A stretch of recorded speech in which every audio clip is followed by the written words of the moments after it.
কিসে? এদিকে আসো। দাঁড়ান দাঁড়ান ভাই দাঁড়ান। আপনি যাইম তো ভাই। কতবার আপ ডাউন? আপ ডাউন ভাই 400 টাকা দিন। বেশি না? না ভাই 600 টাকা রাখেন। আমরা তো নিয়ে দিব না ভাই। আচ্ছা দাঁড়ান, আপনি আমার একটা কাজ করেন, ঠিক আছে। ও থেকে একটু ব্যাগটা আনেন, আমি তো পারবো না। আচ্ছা ভাই আমরা বই না আনি।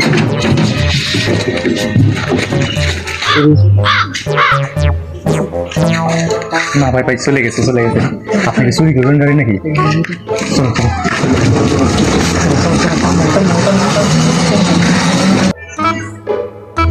ভাই কোছে সদাগে আনতো আচ্ছা সদাগে আনছি সাই ভাই কি এর মার গাড়ি কো ওই আন গাড়ি কো ভাই আন গাড়িটা দেখছিনি ভাই ও মা গো ভাই তো বন্ধুরা আজকে থেকে কি শিখলেন? নিজের অটো কখনো অন্যের কাছে দিবেন না, এসব প্রতারণার শিকার হবেন না। এই ভিডিওটা দেখে সবাই শেয়ার করে দিবেন।